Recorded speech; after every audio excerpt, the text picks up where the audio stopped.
لطف اور وہ خاص لطف اور وہ خاص مزہ اور کرامت، وہ خاص عزت و احترام اور عبادت اپنے آخری مقام پہ ہوتی ہے، تو اس خاص مقام کی اللہ نے قسم اٹھائی اور فرمایا میں قسم اٹھا رہا ہوں آپ ان کی بات نہ مانیں۔ وَإِنَّهُ لَقَسَمٌ لَوْ تَعْلَمُونَ عَظِيمٌ، اگر آپ اس قسم کی کیفیت کو جان لیں تو یہ قسم بہت بڑی عظیم قسم ہے، بہت بڑی قسم ہے کہ انہ لقرآن کریم، یہ جو کتاب ہم نے آپ کے قلب اطہر پہ اس کا نزول فرمایا، یہ بہت بڑی صاحب کرامت کتاب ہے، بہت بڑے شرف، بہت بڑے مقام، بہت بڑی عزت والی کتاب ہے۔ جیسے آپ نبی آخری ہیں تو کتابوں میں یہ کتاب قرآن آخری کتاب ہے۔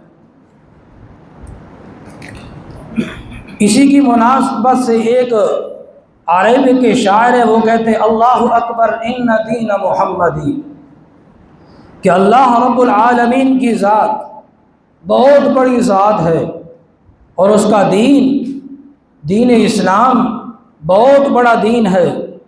وَكِتَابَهُ أَقْوَى وَأَقْوَمُ قِيلًا، اور وہ کتاب جو اس نے اپنے حضور علیہ السلام کے قلب اطہر پہ جس کا نزول فرمایا، وہ کتاب بھی سب کتابوں میں سے اقوی مضبوط ترین کتاب ہے۔ سیاست کا کوئی مسئلہ دیکھنا ہو، شریعت کا کوئی مسئلہ دیکھنا ہو، معیشت کا کوئی مسئلہ دیکھنا ہو، کسی اور انداز سے اس دنیا کی زندگی کو گزارنے کے لیے کوئی نہج اور طرز و طریق آپ نے دیکھنا ہو تو وہ صرف قرآن سے ملے گا۔ کیوں؟ اس کو کتاب اقوی کہا گیا، اور یہی بیان اللہ رب العالمین نے سورۃ بنی اسرائیل کے پہلے رکوع میں بیان فرمایا کہ ان ھذا القرآن، یہ جو قرآن ہے، یہدی للتی ہی اقوم، یہ اس راستے کی طرف رہنمائی کرتا ہے جو اقوم راستہ ہے، مضبوط و محکم اور ٹھوس راستہ ہے، تو اس کتاب کو بھی اقوی و اقوم قیلا کہا گیا۔ آگے کہتے ہیں لا تذکر الکتب السوالف عنده، سابقہ جتنی بھی کتابیں گزر چکی ہیں اس کتاب کے ہوتے ہوئے کسی کتاب کے تذکرے کی ضرورت نہیں ہے۔ جب اللہ رب العالمین کی نازل کردہ کتابوں میں سے کسی کتاب کی ضرورت نہیں ہے تو دنیا کے لکھے ہوئے لکھنے والے علماء ان کی کتابوں کی آپ کیا حیثیت سمجھیں گے اس قرآن کے مقابلے میں؟ تو سب سے پہلے جو عقیدہ آپ نے بنانا ہوگا قرآن سے بنانا ہوگا۔ کیوں؟ اس کی ابتدا میں اللہ رب العالمین فرماتے ہیں ذالک الکتاب لا ریب فیہ، یہ ویسی کتاب ہے جس کے اندر شک و شبہ کی گنجائش تک نہیں ہم نے رکھی، اور یہ سراپا ہدایت ہے، ھدی للمتقین اور ھدی للناس بھی ہے۔ تو فرمایا لا تذکر الکتب السوالف عنده، اس کتاب کے ہوتے ہوئے کسی کتاب کی کوئی ضرورت نہیں ہے۔ طلع الصباح فاطفئ القندیل، جب اللہ تعالیٰ کا بنایا ہوا سورج جب چمکنے لگے تو دنیا کے بنائے ہوئے دیوں کی کوئی ضرورت نہیں ہوتی۔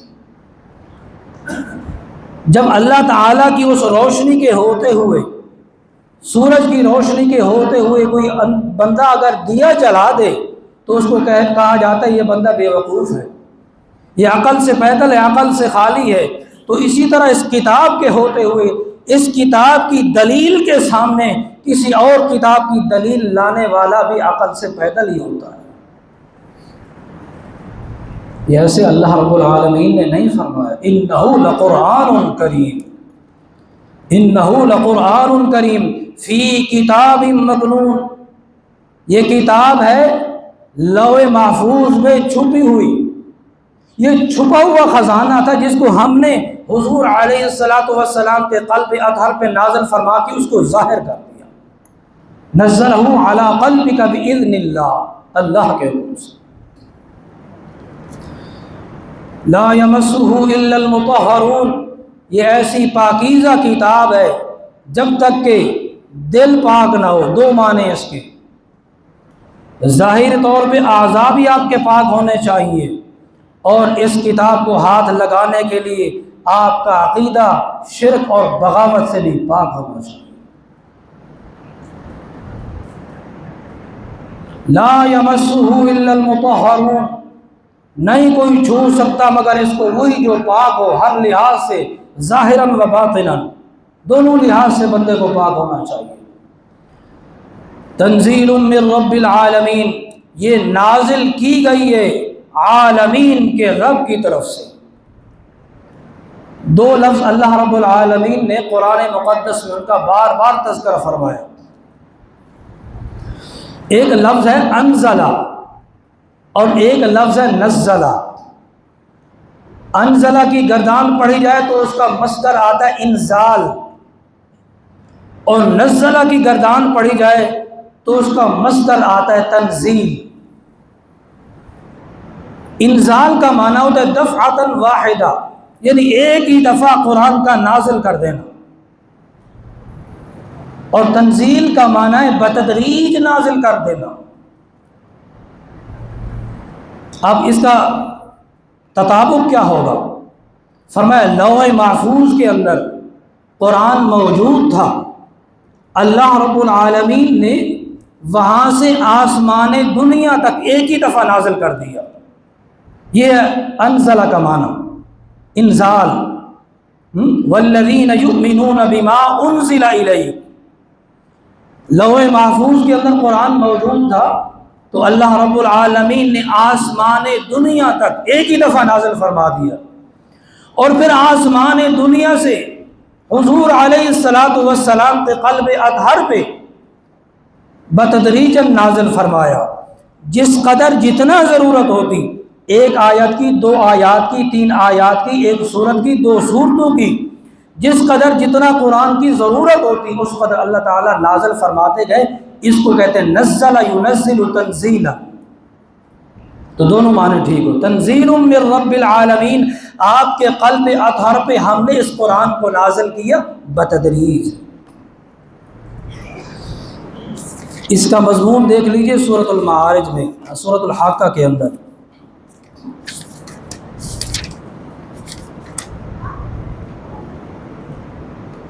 سورۃ المعارج تنزیل من رب العالمین، آیت نمبر 43، یہ جہانوں کے رب کی طرف سے نازل کی گئی ہے۔ وَلَوْ تَقَوَّلَ، حوالے کا ذمہ دار وَلَوْ تَقَوَّلَ عَلَيْنَا بَعْضَ الْأَقَاوِيلِ، یہ جو کفار کہا کرتے تھے کہ اللہ کی طرف سے کوئی قرآن نازل نہیں ہوتا، محمد العیاذ باللہ چونکہ ساحر ہیں اور شاعر ہیں، رات کو قرآن بناتے ہیں اور پھر صبح ہمارے اوپر پیش کر دیتے۔ ان آیات میں اب جو میں پڑھ رہا ہوں، اللہ رب العالمین نے عجیب بات فرمائی اور بڑی شدت کے ساتھ بات فرمائی ہے، اور کفار مکہ کو ایک چیلنج دیا ہے۔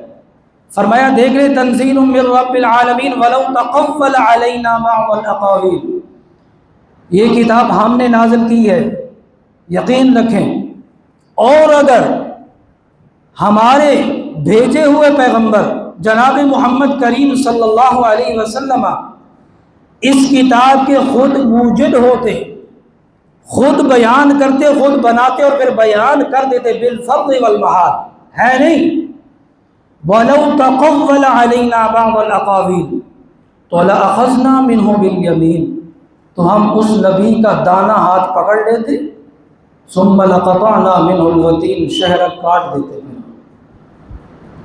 کتنی سخت بات ہے، یعنی دین وہی ہے جو اللہ کی طرف سے نازل کیا ہے، اور یہ قرآن وہی ہے جو اللہ کی طرف سے تنزیل من رب العالمین، عالمین کے رب کی طرف سے نازل کردہ کتاب ہے، بالفرض والمحال۔ کرتے نہیں ہیں ہمارے نبی، اگر یہ کرتے تو پھر ہم ایسا کرتے۔ اللہ نے جب نبیوں سے متعلق یہ کہہ دیا، ہماری اور آپ کی کیا وقت ہے؟ پھر وہی دین بیان کرنا چاہیے جو اللہ کی طرف سے نازل کردہ دین ہے، قرآن۔ جی قرآن ترجمے سے پڑھیے گا، بہت سارے عقدے، بہت سارے وہ دبیز پردے سرکیں گے انشاءاللہ۔ تمہاری جو عقلیں اور میری جو عقلیں اس پہ پردے پڑے ہوئے، اس لحاظ سے قرآن آ کے وہ سارے زنگ دور کر دیتا ہے۔ یہ قرآن کی خاصیت ہے اور دنیا کی کسی کتاب کی خاصیت نہیں۔ فرمایا افبہذا، سورۃ واقعہ کے مضمون پہ آ جائیں، فرمایا افبہذا الحدیث انتم مدہنون، افبہذا الحدیث، یہی قرآن ہے نا جس کی تم مداہنت کیا کرتے ہو، مداہنت کیا کرتے ہو جس کی، یہ مداہنت، یہ لفظ دہن سے نکلا ہے، دہن کا معنی ہوتا ہے تیل۔ فرمایا مسئلہ ایسا بیان کرتے ہو تیل لگا کے، ہے بھائی مسئلہ ہے قرآن کا، تم اپنے اخلاق کو ظاہر کرنا چاہتے ہو اور اصل مسئلے کو پیچھے چھپا دیتے ہو۔ فرمایا جس طرح فاصدع بما تؤمر، 14ویں پارے سے پڑھ رہا ہوں، فاصدع بما تؤمر، جس طرح ہم نے مسئلہ بیان کیا، اے پیغمبر آپ بھی اسی طرح مسئلہ کھول کھول کے بیان کریں۔ اور اگر ان کی پرواہ ہو نا، اعرض عن المشرکین، یہ جو مشرکین مکہ ہیں ان کی پر پرواہ چھوڑ دیں، انا کفیناک المستہزئین، ہم کس کے لیے ہیں، ہم خود ہی کافی ہو جائیں گے۔ انشاءاللہ العزیز باقی مضمون اگلے جمعہ بیان کریں گے۔ وما علینا الا البلاغ۔